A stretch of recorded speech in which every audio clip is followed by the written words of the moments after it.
Mr. Jerry Vaval, what's going on, bloody? JTG.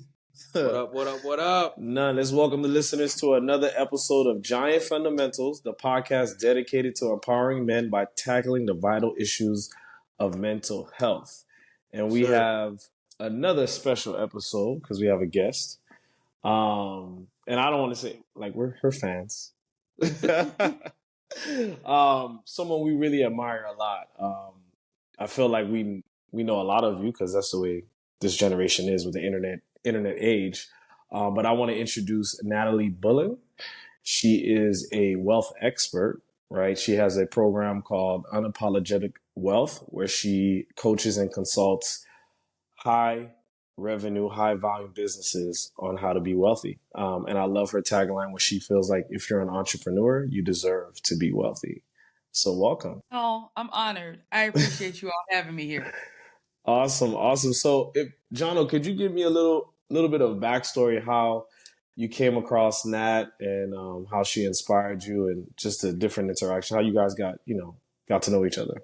Yeah, it was actually through my wife. I don't know how you guys connected on Facebook, but you guys had some type of connection on Facebook, and I know you were coaching her for a little bit, and I would be in the background hearing the conversations. I'm like, damn, like, yo, you putting, I would say, us on game because I'm like flying the wall. I'm listening, and then from there, just following your work, and I love the fact that your brand is exactly who you are, unapologetic. Of like right before we got on here, you were very unapologetic about some challenges that you had, and you were just you were just letting it be known. So just watching your lives, watching your videos, conversing with you on DMs, you've just been so consistent in who you are as a person and the message you bring out. So that's how we are too. I just like real people. I like honest people. Let's cut the fat. Let's get to the chase.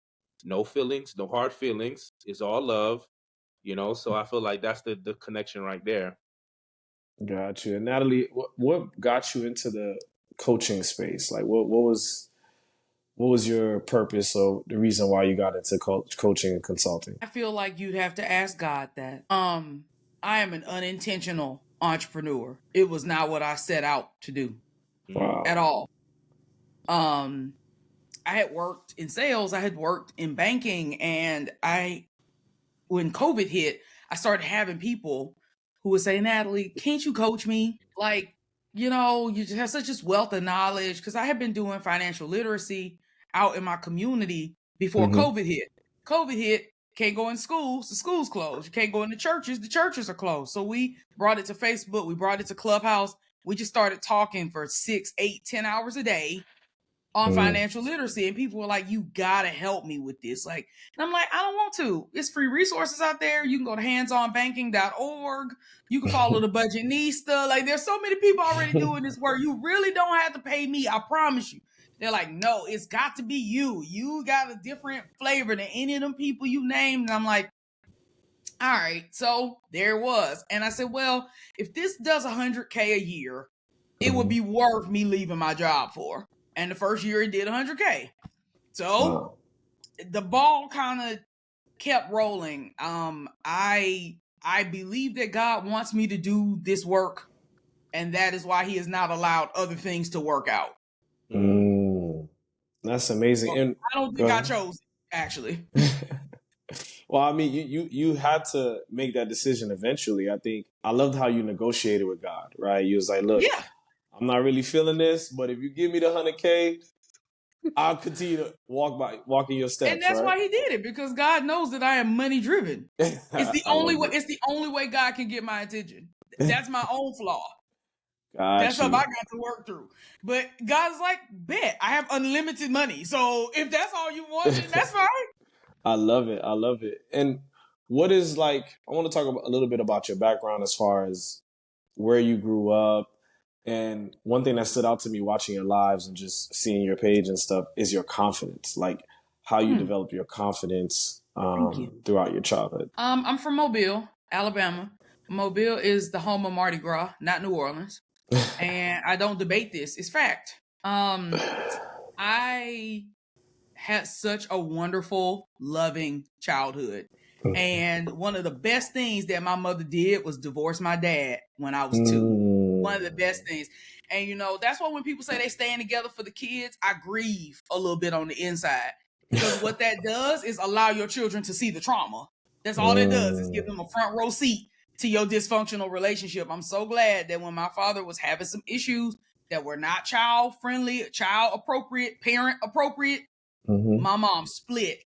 And that gave me an opportunity to grow up in a trauma-free childhood where I could be emboldened and encouraged and poured into by my grandparents, and give my dad time to get clean and sober so he could re-enter my life after he had fixed the things that he was going through. So I don't have a traumatic period that most people have. I don't have a negative inner voice. How about that?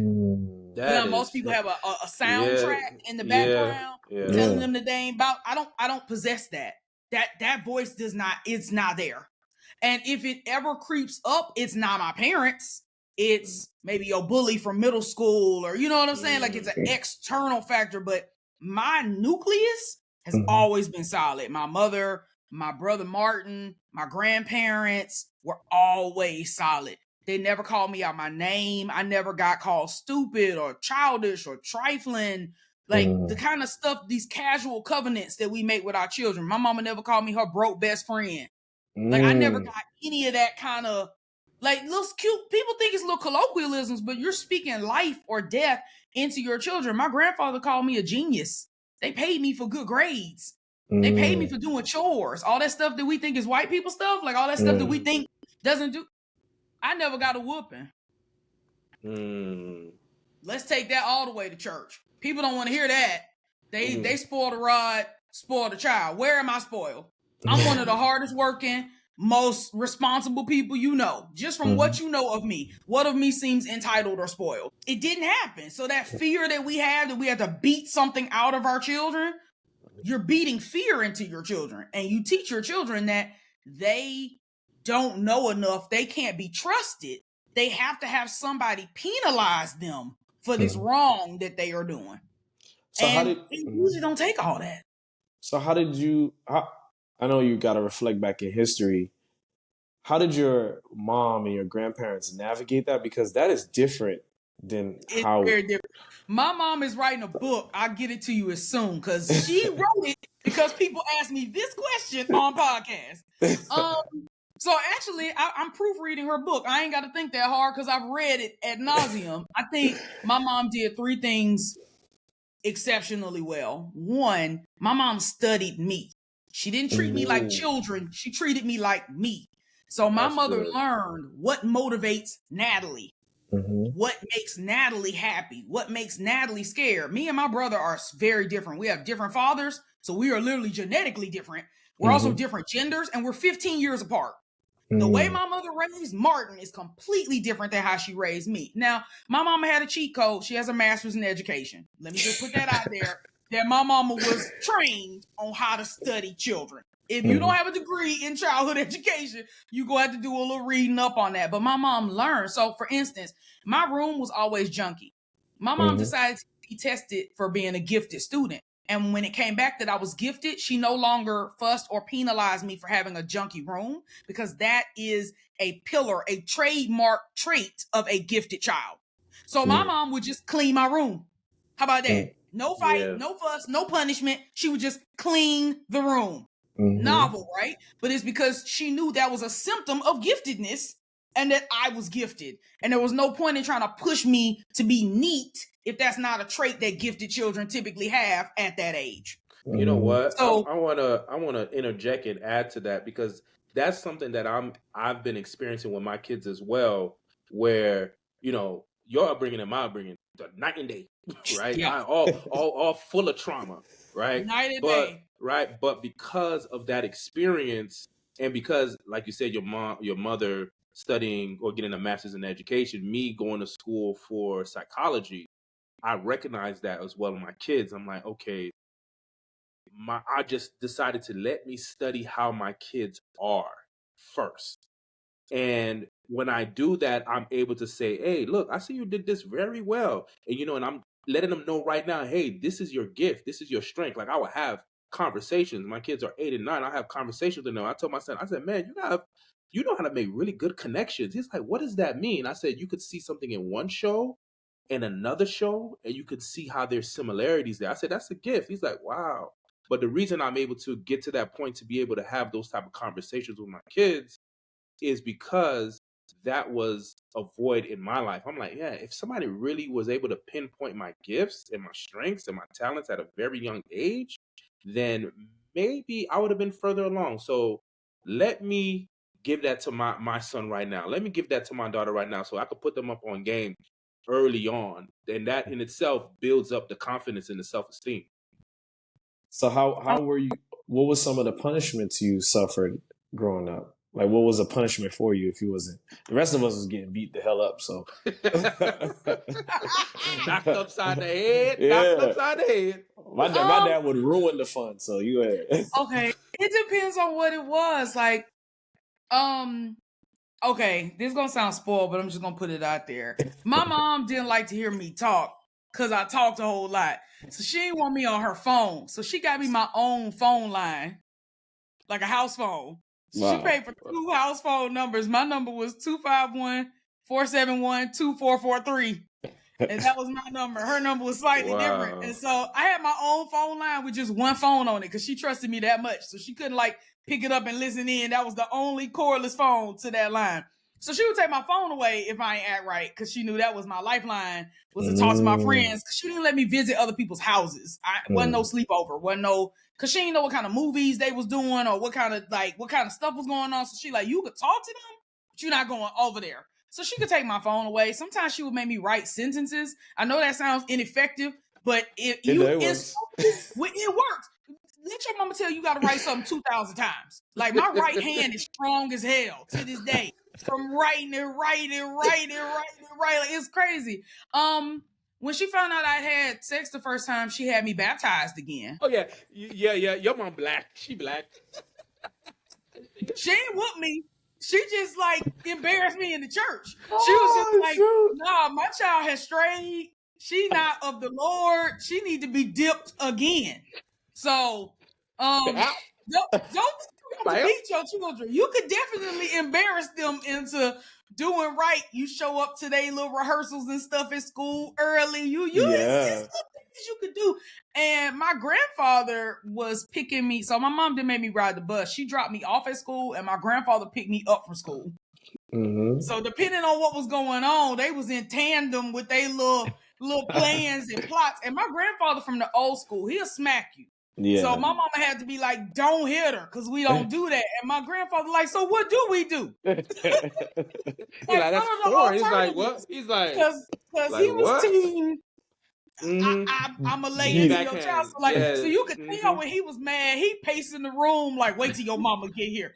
Wait till your mama. I can't do what I was gonna do, but something gonna get done. I'm thinking to myself, no, it ain't, and I thank God for it. Like, I think she had him fooled, like she was doing the discipline at home, and yeah. But like, my mom was just clever. She took away whatever it felt like was desirous to me at the time. Like, I like to read books. I like to play piano. I was in extracurricular activities. It's lots of things you could take away from children if they don't do right. I will also say my mom was slick. She made disobeying her seem really unattractive.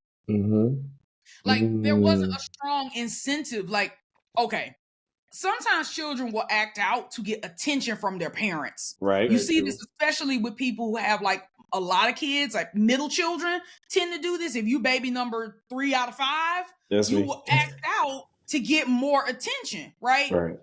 My folks gave me attention on a consistent basis, so I didn't have the impetus to act out for that reason. I didn't have to do something negative to get attention. Like, they built in reward centers all the time. So I was getting a dopamine hit every day. So I didn't feel the need to be like, you know what? I'm going to disobey my mom because that's going to get like, no. And then my mom was like, I won't say she was my friend. That's the wrong word. We didn't become friends till I was grown.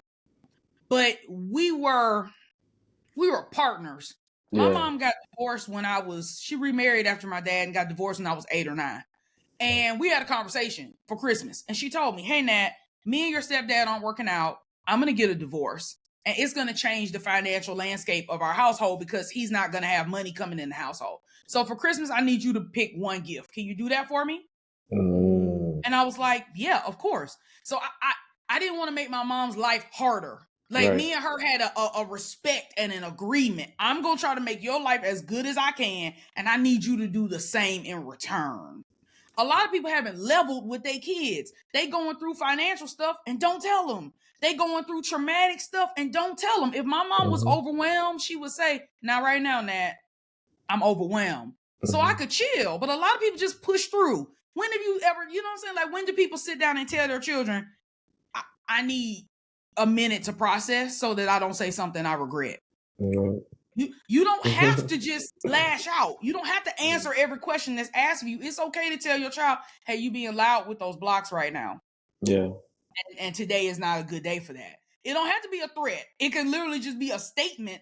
And if your children really rock with you, if they in the same corner with you, because that's how you train them to be, you don't have all this acting out. So like, my childhood instilled so much like self-regulation and self-trust that by the time I became an adult, I didn't have a choice but to be confident.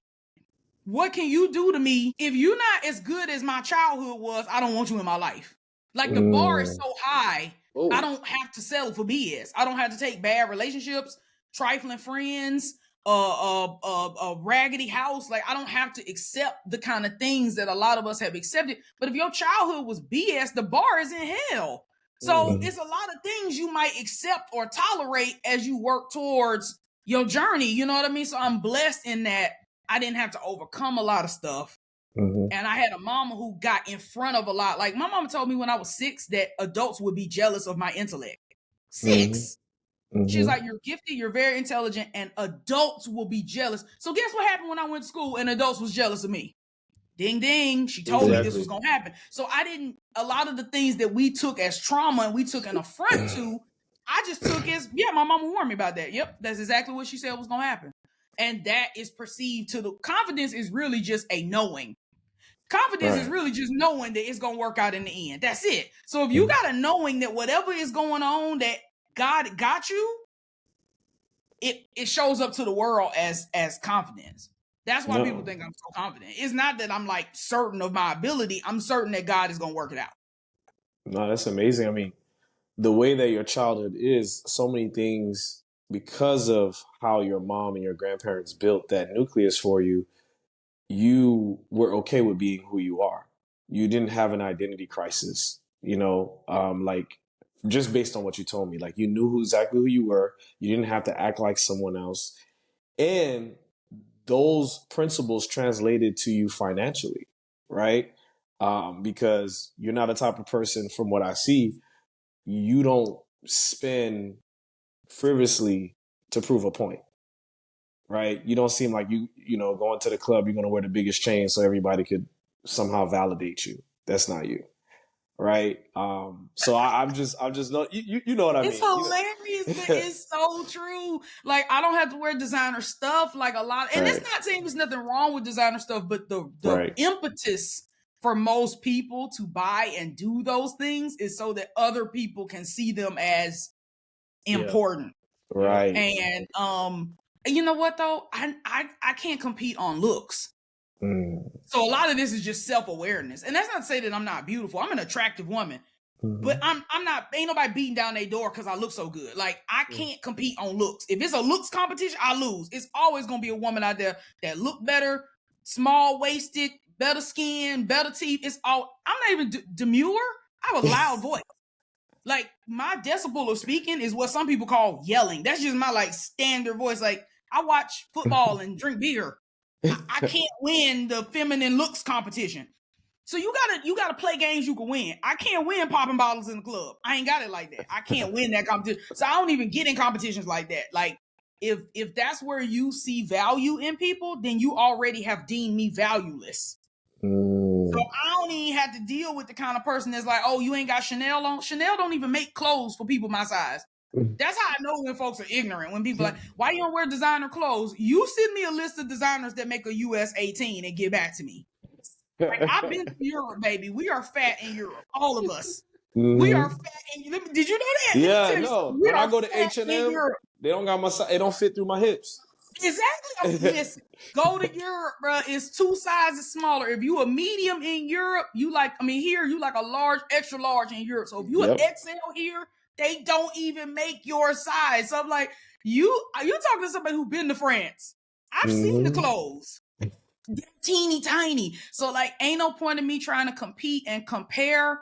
God made me this way. It's the only way I'm gonna be. So you either rock with it or you don't. And I get people like that away from me. I think so many of us are trying to get validation from external sources. You got to know that you solid. I'm solid. I really don't care Hmm. what other people think about me. I know that every day I wake up, I am trying to advance the kingdom of God. Am I perfect? Absolutely not. Am I excellent? Absolutely. And you got to go with that feeling and not Hmm. let other people try to dictate to you that you're doing enough or good enough. Like, I'm never going to be good enough for some people, and that's okay. I'm just smart enough not to torture myself by putting those people in my circle. I unfriended somebody yesterday who was rude and hateful in my comments. I'm not going to try to win them over. They don't like me, and that's their prerogative. They don't have to like me, but I don't have to subject myself to rudeness because they don't like me. So keeping your garden clean eliminates a lot of the problems that people have. I don't let people trigger me. I'm not going to let you poke at me to prove that I'm healed. I know I'm good. Mm. Clearly something wrong with you. So if me and you don't jive, let's just cut ties. And I think as Christians, we've been raised to turn the other cheek. Mm-hmm. And that's what we think is sufficient. So we allow people to bully and sully and tarnish and irritate and frustrate us in the name of Christ. I just can't get behind that. I've never read anything in the Bible that sounds like, let people irritate you, let people come in your house and disrespect you, let people talk down on you. I don't read scriptures like that. I read scriptures that sound like, hey, I'm amazing. I was fearfully and wonderfully made, and everybody who in my circle needs to respect that. Right. So I just don't subject myself to the level of mental torment that most people do. That's why I'm so unbothered, because I don't let people bother me. Mm-hmm. John, you had something you wanted to add? Nah, I'm just soaking it up. Yeah, I think that there is a definitely a direct connection with how you see yourself, with also how you were raised, but also with the income that you bring in. Because you know what I'm noticing is that a lot of people, we have this ambition and this desire to make a lot of money. I mean, this is the country that we live in, right? Finances is a big thing. But what I'm hearing you say, Natalie, and what I'm gathering is that for you, it starts from your foundation, from how you were raised, how you were treated. And I think a lot of us are trying to skip that part. We're just trying to, we think that, oh, if we make X amount of dollars, then we're going to feel good about ourselves. But what I always tell people is like, yo, millionaires commit suicide too. Y'all do know that, right? So I think a lot of us need to start from the place where, okay, let me get myself together. Let me do the inner work. Let me go into the mainframe and make sure I'm good. And then everything else that comes after that is a bonus. So, Natalie, I wanted to ask you, you say your dad was reintroduced into your life later on. What age were you when he was reintroduced, and how did you handle that reintroduction? That's a good question. He never really was out. He just wasn't living with us. Like, Mm, I knew he existed. I knew he was around. He was incarcerated. gotcha. Like, my mom still let me visit him. He just wasn't like living in our house with that lifestyle. Right. That's the thing. Like, my dad did 2 tours in Vietnam. He lost a friend over there, and he came Wow. back with a substance abuse problem. So it wasn't like my mom saw him as a villain. She saw him as a Mm, victim of the war. But if you on drugs and alcohol, you can't live in this house. That's my mama's rule. I have a baby. We're not mm-hmm. doing that. So until you can get clean and sober, you gotta work through that. Like, we could be cool, but we can't be married, and you can't live here. So I don't know, 7, 8. I remember my dad. He came to my 13th birthday party. I remember that. But like, I don't know. I'm different. Again, this is what you buy in with your kids. You Right. can raise children or anything. Me and my daddy was locked in because my daddy loved me. He still Mm-hmm. loves me. He never was, you not my baby, you not my child, I don't love you, I don't like you, I hate your mama. Like, my parents never had a contentious baby mama, baby daddy, ex-wife, ex-husband type relationship. It's 2025 and my daddy was just in the hospital. My mom was calling the hospital to advocate for him. They've been divorced since 1990. Wow. Like, my mama still rock with me. Like, they don't have animosity and hatred. They just weren't compatible because of some things going on in his life. You get what I'm saying? And like, Yeah. she didn't leave him because of his addiction. She left him because it was dangerous. Like, a lot of times people are like, well, you should stay with people no matter what. You shouldn't leave and this and that. I would be a whole different person. I might have been sold into the sex trade. You never know what could have happened to me. So, like, that's why when people are like, nah, your parents should have stayed together. No, they should not have. Mm-hmm. No, they should not have. They did the right thing for me. Selfishly, I am elated that the parent who had the bandwidth to parent was the one in my life. But like, even when my daddy wasn't in the house, I knew he loved me. I knew he was trying his best. Even when he was incarcerated, it was like, hey, baby, as soon as I get out, blah, blah, blah, blah, blah. Like, we never had a contentious kind of, why are you in jail? Why are you living this lifestyle? Why are you this and that? Like, again, I was locked in with my daddy. You'll be surprised what children will believe and accept and tolerate if you just level with them. Yes. Most people who were 5 or 6 or 7 had a parent or uncle or a cousin on drugs or was an alcoholic. We just don't tell kids, right? We say, oh, they just got a little problem. Kids don't know how to process that. So they don't know why you're absent. I never felt the void and lapse of like, oh my God, I don't have a dad. I never felt that way. That's where the trauma comes from. The trauma is not, my father is temporarily incarcerated because of some things that he did that he doesn't remember because he was under the influence of drugs. Right. That's not where the trauma comes from. The trauma comes from, my daddy doesn't love me. He don't care about me. I haven't heard from him. And I don't know why. That's where the root of the trauma. If you know your daddy is sick, which is basically the bucket I put him in, you don't expect sick people to be around. You don't expect them to be well. You don't expect them to do right. You have a level of expectation that protects you and your inside. Not to mention, I'm a daddy's girl. Me, much to my mother's probably chagrin. Like, I act just like my daddy. he the one that talk big trash. Like, my daddy is he a big stepper. He women love him. Let's go. He like Jerome from Martin with good teeth. Like, yeah, he the man. Like, to this day, he think he a Mac. He think he can get any woman he want. Like, he think he look good, smell good, and like, my daddy is the man. He's always been I love that. the man. And so, like, I just don't know how you could dislike my daddy. Like, he's just such a cool. Like, he's 76. Man, please. He would go back on some woman. You'd be like, who is this old guy? You call him old. He like, who you calling old? Like, my daddy is just like remarkable. Like, such an interesting, charismatic type person. You just can't stay mad at my daddy. So maybe it's because of who my daddy was. Right. I was tripping that I only got to see him like once or twice a year. And like, he lives in Yuma. Even when I go out there, he talk trash. He talk much trash about the 70s and him and my mama, and I laugh. The whole thing is comedy to me. I'm just so thankful. But again, you have to trust God. I trust that God gave me the right two parents. A lot of people are like, oh, I wish my mama this, I wish my mama. I don't wish nothing. They're perfect to me because they made me how I am. And anything that would have been different in them would have resulted in a different me. And I'm not so certain I want to be different. You know what I'm saying? Like, I think I got exactly what I was supposed to get. So you talked about like people telling you, oh, your parents should have stayed together. And that kind of is the American dream, right? 2-parent household, beautiful family, everyone making $1 million a year.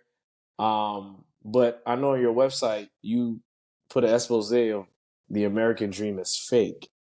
So if you could kind of explain your thinking behind what you say the American dream is fake. It's fake, at least for us, for black people. For black people born in 1980, 1970, 1990, it's ridiculous. First of all, the American dream only ever worked for white people. So can I say this first? We were not included in that. Can I say this? Yeah. I know you about to get real serious when you start fixing your glasses. Man, first of all, it was never for us. Because the That's American true. dream was always predicated on home ownership, and Black people have been historically Yes. kept and diminished. And I mean, to this day, our homes get appraised at a lower Differently. value than Yep. homes where white people live in. It's been proven. Yep. Whenever Over and over. appraisals come, I get a white friend to stay in my home and pretend like it's their house so I can get my house valued at what my house supposed to be valued at. We take pictures down and we invite our white friend over. So it helps that we live in a white neighborhood. They don't expect nobody Black when they open the door anyway. So like, you know what I'm saying? But like, and that's a shame that my house would be worth less just because a Negro live in it.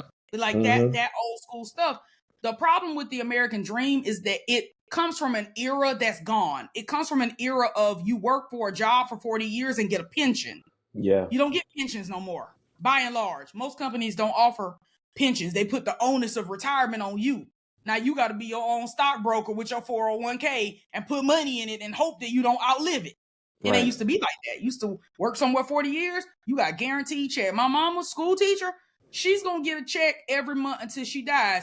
It don't matter how much money she put in it. Yeah. She worked the right number of years, she get a check. My brother worked 24 years in the military, retired Chief Petty Officer Nicholas. He's going to get a check until he dies. It doesn't matter how much he put in it, but that has gone. So the things that the American dream is predicated on have changed. Our culture has changed too. When I was a kid, when you were a kid, we didn't watch Keeping Up with the Kardashians. Nope. We didn't know what plastic surgery was. We wasn't watching Botched. We didn't know what the inside of millionaires' homes, with the exception of Cribs. And Cribs, a lot of them people was renting those houses. And we knew that. We knew there was some fakery in it. We knew it wasn't 100% real. Like even with Pimp My Ride, bro, them was junk cars. It was junk cars that they was just putting, aquariums in. Like you see what I'm saying? So like you didn't know wealth past your street. Nope. You went to a school with kids who were in a similar socioeconomic class to you. So even if you went and hung out with them, they ain't had no 65-inch TV. They had a 24-inch like you had a 24-inch. Like we didn't have a comparison trap. We didn't know anything about rich people. We didn't know about thin people. We didn't know about plastic surgery. We didn't know what a BBL was. BBLs aren't new. They're just popular now. Right. So we were able to live a modest lifestyle and still be happy. That's very difficult to do now. Yeah. That's very difficult to do now because now you always thinking about what somebody else got. They got a Sub-Zero freezer. They got a wife with a fake butt. They got a breast augmentation. They got laser facial and they got this and that. You don't hardly even see people real hair anymore. I went live on Facebook and somebody was like, "You have really nice hair. Is it yours?" And they were not trying to be rude, but they really just don't see women with the hair that grow out of their head on display on the internet anymore. And I wish I could say that doesn't make me strange, but like, kinda, like that's not the norm anymore. So like, I think the American dream has been skewed. One, I think corporations have made it where it's damn near impossible to achieve it. But two, I don't think we want it anymore. I think we want the Hollywood dream. Yes. And the Hollywood dream is very expensive if you don't have Hollywood income. So we got debt like we want Hollywood dream, but then we have income like we want American dream. And then America is like, ain't no dream. It's a nightmare. It's a nightmare. And, people talk about home ownership. I'm not a big fan of home ownership for middle class people. I know that's a taboo, but I'll just say it. I think it's very telling that we tell poor Black people, you can buy a home with 0% down. We'll even give you a grant to do it. We'll let you buy a house in the weakest financial position of your life. You don't think that's interesting?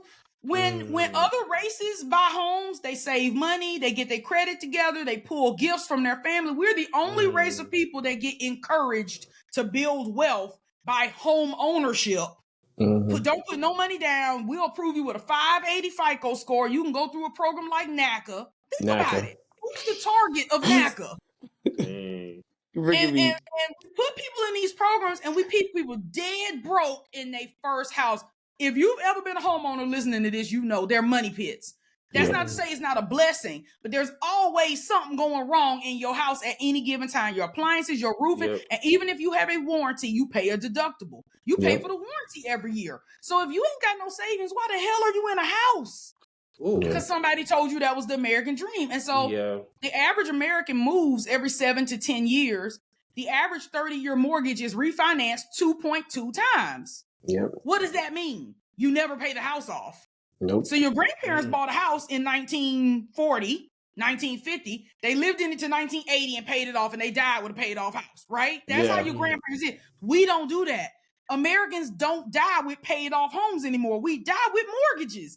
Well, if you're going to die with a mortgage, you were basically a renter the whole time then, right? You rented your house from 2000 to when you died. You never owned it. The bank owns it. Yeah. But nobody wants to say that. You can't even pass it to your kids no more. You can't even pass it to your kids because you don't own the house. And so that's what's happening in the Black community. We have grandparents and parents with mortgages now. And that didn't used to be the thing. Yeah. So now when they die with barely any life insurance, because we don't really believe in life insurance. Now the kids and grandkids have a debt. We got to figure out how we going to pay off the loan to keep grandma's house. Because the house got purchased because of the American dream, not because we were financially solvent. Buy a house when you're in the strongest financial position of your life, not when you are broke with bad credit. That is not the time to buy a home. Stay in your rental so that you can have a fixed expense and you know what you're going to pay for the duration of your term. I rented for 8 or 9 years before I bought this house, and I would rent in a heartbeat if that's what was financially for me. When we hear about rich people getting rich from real estate, it's not their primary residence. They're getting rich off rental properties that are being rented out. They are not getting rich off their primary residence. The house that they live in is not what's creating wealth for them. Like, we got to get clear. You can rent an apartment and own a complex. I know people who rent and own real estate that they rent out. So just ask yourself before you make a financial decision, is this something I'm doing to impress people? Is this something I'm doing because somebody told me it was going to make me wealthy? Or am I actually in the financial position to be able to ride this out? Especially if there's a loan involved. If you're taking out debt, there better be a long-term plan for you being able to pay that debt back. And internet bubbles, COVID, online coach, those aren't reasons to get into 30-year loans. Wow. I mean, we're short on time, and we're probably gonna have to plan a part 2 sometime because you loading us up. You loading us up, and I know we kind of started off differently, but I do want to end with this. I want to ask Natalie, how is your mind? How is your body? How is your heart? What are you grateful for? My body is tired, but I'm working on that. I've had some stuff, man. I'm like clinically malnourished. It's been a journey. I didn't know you could be fat and malnourished. So, you learn things. You be learning things. You be so smart and you still be learning. Right. Like, I'm a learner. So, okay. My head is clear, thankfully. I'm out of COVID fog. I'm out of burnout. So my brain is real sharp. My brain is 10 out of 10. My body is 5 out of 10. But we start 75 soft today, so I'm excited about that. And then after I handle the thing I was telling y'all about in the back room, I gotta fix that. But then I'm gonna go work out. Then, heart, mind, mighty. You asked me something else. Was spirit? Your heart, your spirit, like your emotions, how you feel. Okay. I'm working through that in therapy. I don't feel my feelings the way that I'm supposed to, apparently. So the feelings that I allow to feel are great. But there's feelings I don't allow myself to feel because they don't align with the version of me that I want to be and the success that I want to have. So some of my feelings I police certain feelings, which is not good. Don't do that, y'all. But that's what my therapist is working through. I have an amazing Black man therapist who look, you don't negotiate feelings, you feel feelings. I'm like, damn, I can't put them in an interrogation room right quick. Feel what you gotta feel. Feel what you gotta feel. My feelings are the feelings I want to feel are doing great. The feelings I don't want to feel are dead to me. All right. And then my heart is always full. I'm so oh my God, I'm so grateful. I'm grateful for my husband. I'm grateful I'm in my right mind, Lord. So many people are insane, Jesus. So many people are Mm-hmm. absolutely insane. And I'm just so Yes. thankful that I'm not one of them, that I wake up every morning in my right mind. I'm not on, I'm so thankful. I'm thankful Mm-hmm. for having the kind of mother, like having parents in their 70s, having grandparents that lived into their 90s. I thank God for the longevity gene. I did genetic testing and I have a 50-50 chance of living to be age 100. That's I'm just so amazing. thankful. And, people hear that and they're like, are you sure? And I'm like, well, I had 4 grandparents and 3 of them lived to be over 90. That's And amazing. I had 8 great grandparents and 2 of them lived to be, one was 101 and one was 108. Wow. So we're actually living shorter because of the lifestyle in America. Like my Yeah. family Right. is Yeah. my family is centenarians. That's what we do. Mm-hmm. So I expect to have 20 more years with my parents. I know that Yeah. sounds wild considering how old they are, but like history repeats. I think history will repeat itself. So I'm blessed. I'm blessed to have unapologetic wealth. Like the statistics on businesses making the kind of money that my business, I don't take it for granted. People think, oh, Natalie, you just accustomed. I didn't grow up with money. We was lower middle class. My mom was a school teacher. Like Mm-hmm. every time somebody pays me thousands of dollars, I'm just in shock and awe. And I think that's why I'm so genuine, because it's still a surprise to me.